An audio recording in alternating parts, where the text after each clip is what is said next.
Morning everyone. Hi guys, my name is Crystal. Welcome to my YouTube channel. What another lovely day we have here in Rochester. Although it's raining, or it has been, and the ground is wet, but never mind. It's a brand new day and it's getting towards the weekend. So I hope everybody has a great weekend as well. My name is Crystal. If you like my videos, please smash that like button. Please do subscribe. Alexa, good morning. Good morning. Sir Isaac Newton's Principia Mathematica was first published on this day in 1687. In his revolutionary work, Newton outlined his law of universal gravitation. This undoubtedly made for some heavy reading.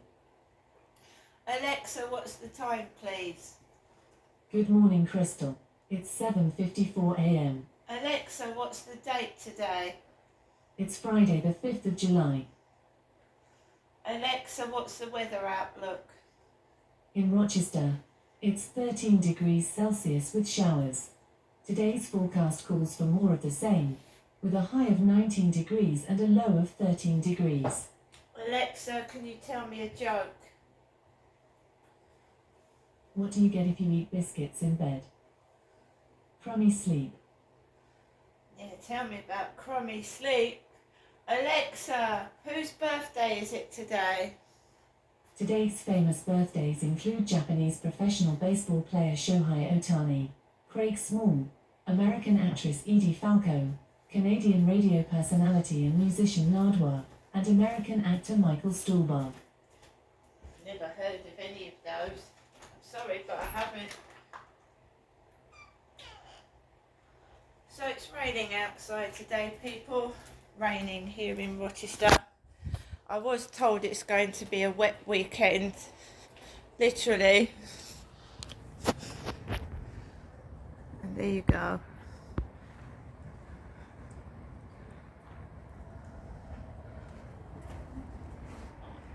It's my balcony plants and my windmills. All those windmills there have come from the co-op. I must have had all the windmills that they had in the shop at the time.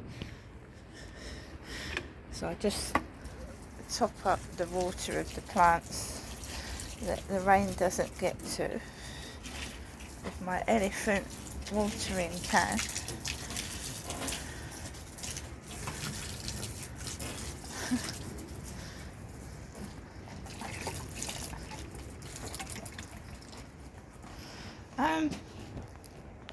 So as you can see, guys, I don't let anything upset me anymore. I used to get upset by the slightest, tiniest thing. Max. I did, guys. Used to get upset, Max. All the time. By the tiniest, slightest little thing. And I used to get really upset. I would get depressed. I wouldn't go out for days. Max brought a whole new world to me. This little dog, a tiny dog, it's a small dog, it's not a big dog, it's not large, you know. It was my son's dog, right? I used to be sat alone in my flat, pissed off, fed up, not washing up, not doing anything, not going out, and then my son moved and he needed someone to look after his dog, and he said, Mum, this might help you with your depression as well. And it has, having a dog. I had cats, but you don't take cats for a walk, do you? Cats don't get taken for a walk. Cats just curl up and they're quite solitary as well, but they do cuddle you, don't they? Cats cuddle up to you, and all that. And so I'd always had cats. I'd never had a dog, and then this told you. You have to go out. You have to look after a dog. You have to take the dog out for a walk, and you have to take the dog out several times a day. And I told you, it brought a whole new world to me, because I used to stay in bed literally for 3 days at my old address because people used to upset me. They used to, similar things to what's going on in here, but I was on my own completely, and I would get used, messed about with, made fun of, and I would just literally just waste away at home not doing anything at all. However, I will say when I left a toxic relationship in 2016, I started to go out, I started to socialise, I started to go out and sit, and just, even if I didn't actually mix with people, I would sit down and read my newspaper on a bench in the Pentagon Centre in Chatham. So I started to socialise. Max.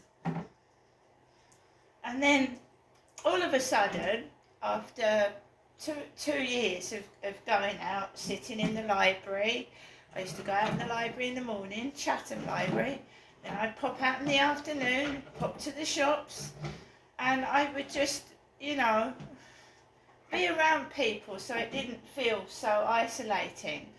This flat is a bit different, it's isolating, it's a block. The other one was a very small block of flats. There was 2 floors and only about six flats in the blocks. This has got 15. So it was completely different. So in 2019, COVID came about and they uprooted all the benches where I was sitting. They uprooted all the benches where I was sitting, reading the newspaper. They uprooted them, put tape all around them, the ones that were left, so you couldn't sit on them and you couldn't mix with people. So the socialising stopped. I was forced to stay indoors. I'd started to make an effort to socialise and mix with other people and get on with my life, and then COVID happened, and then we were all isolated for about 2 years, right?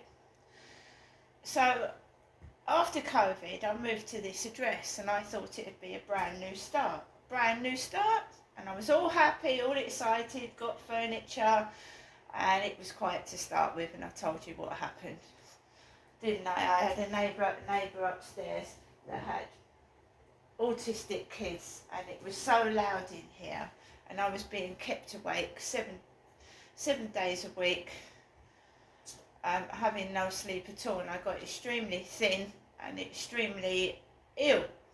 I was at the doctor's 2 or 3 times a month with the noise and the air pollution, with the workers building and the drilling stink and everything else.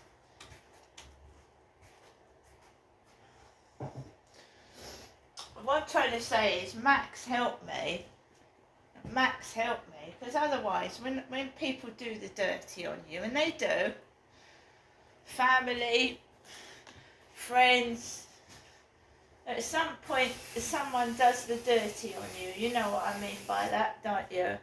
Backstab you, talk about you to other people, let you down. And let you down is the one main thing, isn't it? Letting you down when you need somebody most, right? Or getting you to gain their trust and making out they're a nice person, they're going to do this for you and they're going to do that for you, and then they don't do it. And I used to trust people a long time ago. I used to trust them, and I used to get really hurt, and I would cry and I would get upset, and it would hurt me for days, weeks, sometimes months. Not now. So you've got to be your own boss. You've got to look after yourself. Even when you are with people, you've got to be your own boss. You know what I mean? Be your own boss.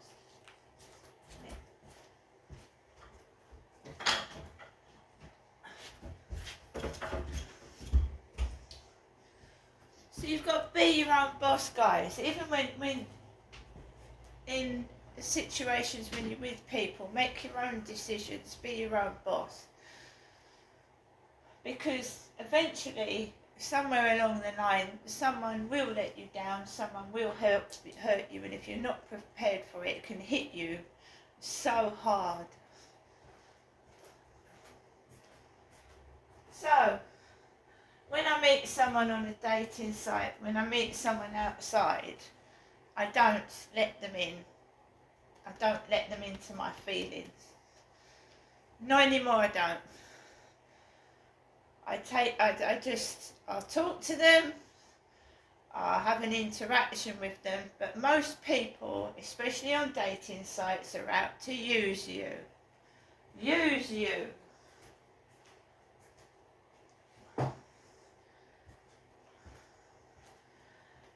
Some people are on dating sites for a genuine reason. They're lonely, they're on their own, they genuinely want to meet people.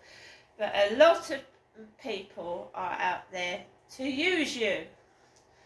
Either for sex, they're after money, they want something, right?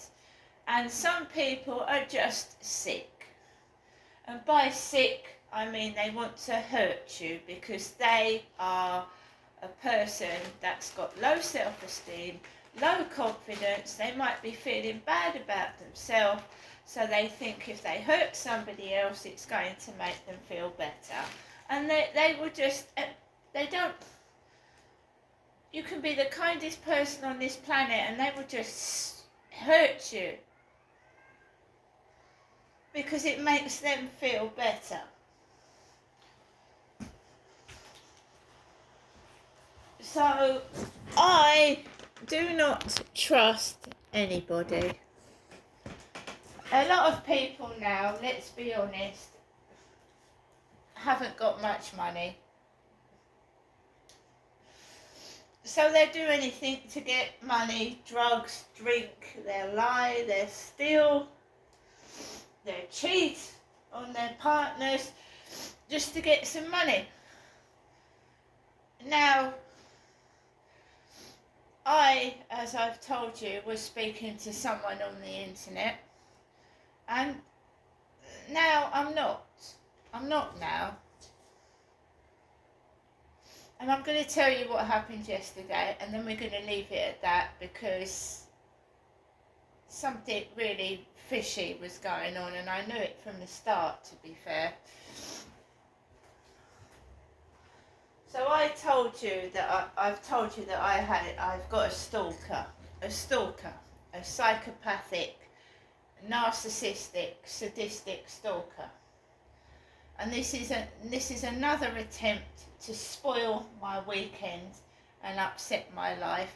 But I haven't let them into my feelings, so they haven't hurt me. And I always, when someone starts speaking to me, I'm always suspicious as to why, because I'm an older woman, right? So we exchanged banter, we talked. He started to get sexual, you know, really, really sexual. In the first couple of days, he started going on about boobs and bits and pieces, and I thought, that's a red flag, isn't it? When we FaceTime call, he wanted to be sexual straight away, and that's another red flag. And then when they don't get what they want, they turn nasty, don't they? They turn nasty. When you don't give them what they want, they turn nasty. They're spiteful. And I just hope these guys don't do it to younger women that have got less experience of narcissistic men than myself and hurt them really badly, because I'm telling you now, no wonder the guy was been married twice and he's on his own. That's all I can say.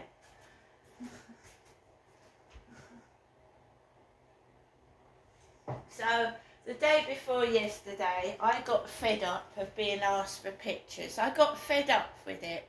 So I didn't speak to him in the evening. I didn't speak to him the day before yesterday evening. Didn't speak to him. Yesterday, 6 o'clock in the morning, the same time as the guy gets up upstairs. Hi, are we still okay? Are we still okay? And I just put yes. Yeah, I'll speak to you, but you ain't going to get anything out of me. Yeah, I didn't say that. I just said, yeah, we're okay. Then I told you he got sexual around my mother's. I told it the day before yesterday. I said I'm going round to see my mum. So I made it clear that I wouldn't be available for FaceTime calls or chatting. So round my mum's, he texted a sexual orientated message, and I thought that's disgusting. That ain't on. You know I'm round my mum's and you're being sexual. And I thought no, and I thought maybe that's a bit of spite and jealousy, and trying to upset me while I'm sitting round with my mother. So I didn't like that. And this guy was not letting me speak. Every time I spoke, he cut me off in a conversation. I couldn't speak. And it was like, do this, do that, sit back, do this. And I thought, right, I don't want to, I really don't want someone ordering me about, to be fair. So yesterday, I told you I went out and he was a smoker. So he used to sit on a FaceTime call. The guy upstairs smokes, I don't. And he'd go, upstairs does. Because he smokes fags. So this guy I was talking to called Sean was a really bad smoker. Every time he spoke to me, he went, over the FaceTime call. And I thought, here we go. And he didn't speak to me yesterday. No, nothing at all, apart from in the morning and in the afternoon, hi, sexy. And I don't like that word. I find it offensive. I don't like it. And the person concerned, and I probably don't think it's Sean, I think somebody got this bloke to do what he was doing. But somebody I know knows that I don't like the word sexy. It makes me feel sick. I hate it. Especially when women say it to little boys on buses, to their little son. Hello, sexy. Hello, sexy. Sexy boy. I don't like it. Don't like it at all.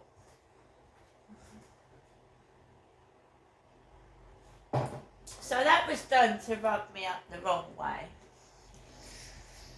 So, another account appeared on my Facebook. While I was talking to Sean on my Facebook, this random Facebook profile started texting me at the same time. And it was supposed to be a bloke that was recovering from cancer. So he had long hair right down his back and front, and he said he was recovering from cancer. He said, I've noticed your cancer t-shirt, Crystal. I've noticed you wearing a cancer t-shirt, and I'm recovering from cancer. And then he goes on to ask me for pictures of my boobs. And I thought, if you're recovering from cancer, and you're asking me for pictures of my boobs, and it was happening at the same time Sean was messaging me on FaceTime and on Facebook. So I've blocked this liar. It's obviously a liar, because if you're recovering from cancer, you don't ask a woman you haven't met for boob pictures. So I blocked them last night. Next door got noisy. They must have been up till the early hours of the morning. Next door,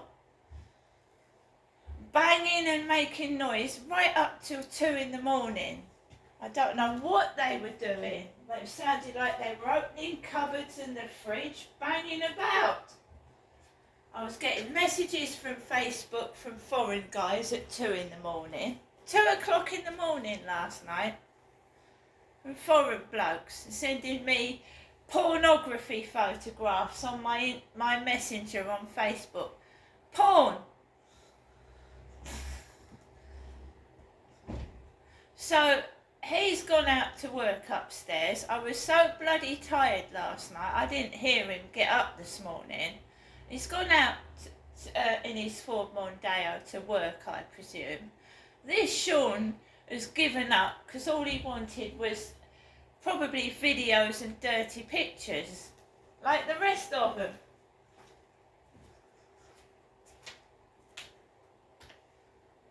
And it makes me sick. That's all I get. And I'm an older lady and I don't understand it. And I don't like being called sexy. And a woman that calls a bloke sexy. Because I'm being blatantly honest, my son has done TikToks. My son has posted pictures to Facebook. And a woman calling a man sexy. My son has got it. My son got it. I find it offensive if you don't know somebody, and women do it as well, make sexual advances to men they don't know.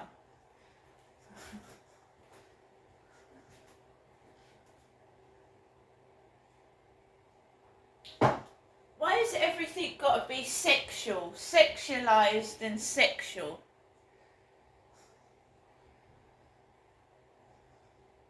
And women as well. Filthy. Messaging men showing their bits and pieces. Initiating contact and then exposing themselves.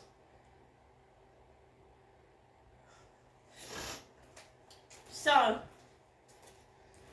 that guy was obviously working for somebody and was trying to wreck my life, upset me, and he wasn't attractive. He was a smoker. Everything I didn't like, he smoked. He had his teeth missing. He was very, very vulgar. He was very, very loud. He was everything I don't like in somebody. But I gave this guy a chance and he just was no good. So that's the end of that. But I'm not cross. I think I've made a lucky escape. See you later.